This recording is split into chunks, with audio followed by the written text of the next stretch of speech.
Olá, bem-vindos e bem-vindas. Eu sou o Pedro Alvarez, juntamente com Marcelo Souza, faço parte do Comitê da Biologia Quântica da Ciência Pioneira, uma iniciativa sem fins lucrativos da Reddor e dedicada a apoiar a formação e desenvolvimento e a atração de talentos para produzir ciência de fronteira no Brasil. É uma alegria apresentar mais uma vez a ação com o propósito de fortalecer e dar visibilidade à biologia quântica no Brasil. Esta série especial de entrevistas com autores que contribuíram para o Research Topic em Quantum Biology, publicado na revista Frontiers. De forma inédita, desenvolvemos esta publicação em parceria com a Frontiers, como parte do projeto Quantum Bio BR Talks, nosso espaço de conversa e troca que reúne pesquisadores e pesquisadoras que estão interessadas em explorar as interfaces entre física quântica e sistemas biológicos. Estamos construindo a história da biologia quântica no Brasil e vocês, quem está assistindo e todo mundo aqui que está comigo, fazem parte disso. No episódio de hoje, temos o prazer de conversar com a mestre Yara Patrícia da Silva Ramos, autora do artigo Correlated Disorder as a Tunable Switch Between Trapping and Conducting in Quantum I/O Channels. Yara é doutoranda pela Universidade Federal do Rio Grande do Sul na área de biologia quântica, uma das únicas doutorandas em biologia quântica do Brasil. Ela também realizou seu mestrado na mesma instituição, com foco no estudo de molhabilidade em superfícies fractais, conectando conceitos de física com sistemas complexos e relevantes para a biologia. Para começar, Yara, se você tivesse que explicar o seu artigo para alguém fora da área, como você resumiria a ideia principal? Oi, pessoal, tudo bem com vocês? Obrigada pela apresentação. Se fosse explicar esse artigo para alguém que não é da área, seria interessante falar o seguinte: dentro das ciências, principalmente na parte de estruturas moleculares, a gente sabe que existem, é, ah, a gente sabe que existem estruturas biológicas que recebem substâncias como, por exemplo, o potássio. As moléculas de potássio elas estão presentes na membrana celular de qualquer ser vivo, e essa membrana ela é muito inteligente porque ela consegue selecionar íons de diferentes classes para realizar seu devido trabalho dentro de um organismo vivo. O meu estudo ele é focado em analisar o que que acontece com o íon de potássio a partir do momento que ele entra dentro da membrana celular. Ele passa por um canal iônico, que a gente chama, né, que é o canal iônico de potássio. Ele recebe esse íon e esse íon ele passa de maneira ultra rápida. E a nossa ideia é investigar quais são os elementos cruciais para que esse transporte aconteça não só de maneira eficiente, mas também de maneira super rápida. Isso é muito interessante. Eu tenho várias perguntas aqui para o seu trabalho, até porque dá para explorar muita coisa. Mas a primeira pergunta é: quando a gente fala nos canais iônicos, normalmente pensamos em biologia mais clássica, tradicional, pensando no íon atravessando o canal, que é a membrana. Então, o que exatamente pode ser considerado quântico nesse sistema? Onde você inclui o quântico e por que é necessário você incluir isso? E, quais são os motivos, o que motivou você a investigar esses canais iônicos? Tá. Primeiramente, existem modelos clássicos que descrevem o canal iônico. Esses modelos, eles são efetivos na literatura? Sim, eles são efetivos, mas a gente, com a ideia de pensar do ponto de vista da quântica, é muito interessante porque a gente quer transporte eficiente para replicar em tecnologias como biosensores, que eu vou falar mais um pouquinho lá na frente. A nossa ideia era investigar se existe quântica. Como é que ela existe? Como o íon ele passa de maneira ultra rápida, acaba acontecendo um fenômeno de tunelamento quântico. Foi percebido isso num estudo em 2007. É, a partir desse estudo, a gente começou a investigar, existe aplicação disso dentro de um canal iônico? Porque, a priori, esse resultado desse artigo, ele olhava mais para o processo de fotossíntese em si do que o transporte eficiente de um íon dentro do canal. Então, é aí que a gente encontra a quântica. A nossa ideia de trabalhar com esse tema é porque existe um gap na literatura sobre esse tópico e o nosso interesse era contribuir de maneira ativa, também envolvendo o Brasil, né, que é nosso interesse, de fato, de colocar ele no mapa da ciência, colocar a nossa contribuição brasileira para auxiliar nessa construção desse conhecimento, que é uma ciência de fronteira e que é de interesse para a gente, né, obviamente. Maravilha, Yara. Eu acho que até pegando um pouco o gancho dessa pergunta, né? A gente trabalha muito com teoria, com simulação computacional. Sei que não é a sua área primordial, mas como você imaginaria alguns experimentos em vivo, né? Que a gente pudesse ver esses fenômenos quânticos? Aliás, você acha que hoje, com o que nós temos tecnologia, é possível?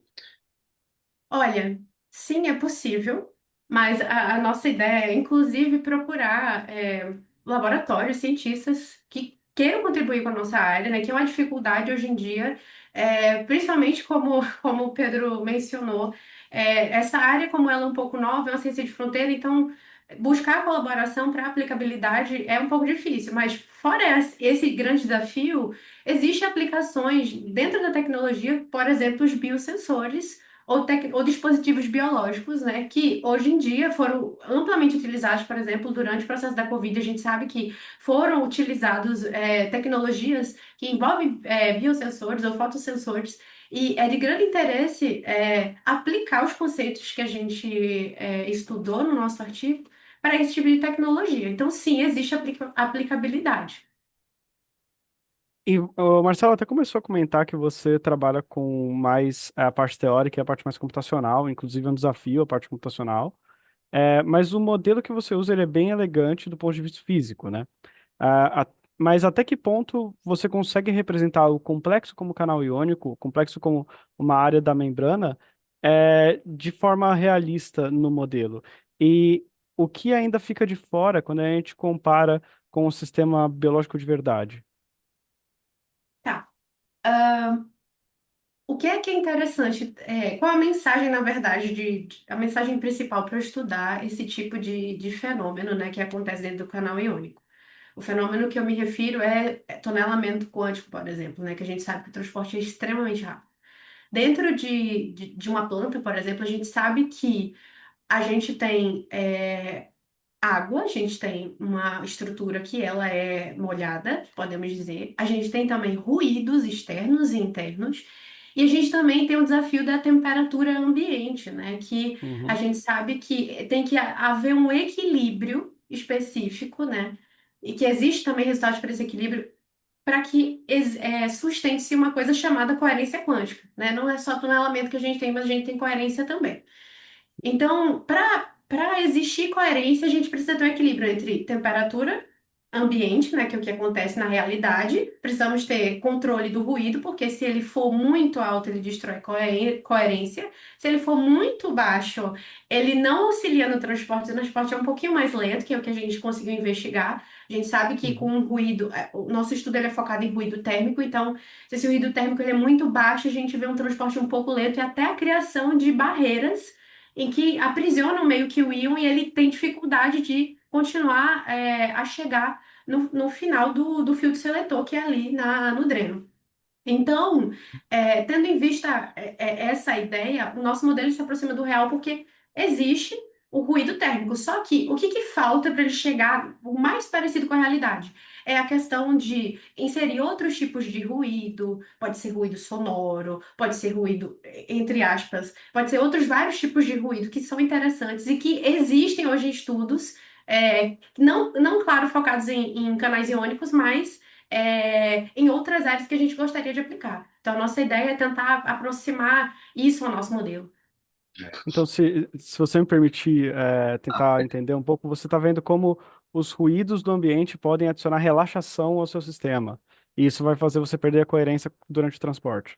Mas a ideia a gente precisa encontrar um equilíbrio ideal, que a gente conseguiu encontrar um pouco. O equilíbrio ideal de um único ruído, que é o térmico, para que Uhum. o transporte seja suficientemente como é que eu posso dizer? O transporte Eficiente. seja se ele seja suficientemente rápido, né? Sim. A nossa ideia é sempre é comparar com estudos. Existem estudos experimentais sobre isso. A gente comparou o nosso trabalho com resultados experimentais, não necessariamente aplicados a canais iônicos, mas resultados experimentais voltados ao que acontece com o íon de potássio dentro do canal. Então, a gente conseguiu se aproximar desses resultados experimentais ao que a gente estudou teoricamente.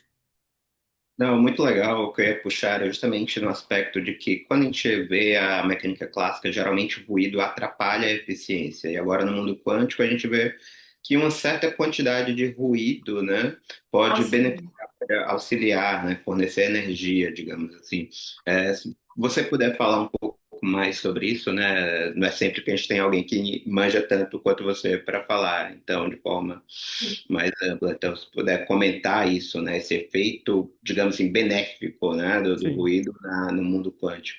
Certo, Inclusive, vamos pensar Yara, assim. se eu puder pedir um especial, a gente já conversou sobre isso, você falou muito daquelas Rogue Waves. Eu acho que seria muito legal se você pudesse Isso. comentar isso pro pessoal que está assistindo também. Tá, então vamos pensar assim. O engraçado da natureza é que a gente consegue enxergar diferentes fenômenos em diferentes situações.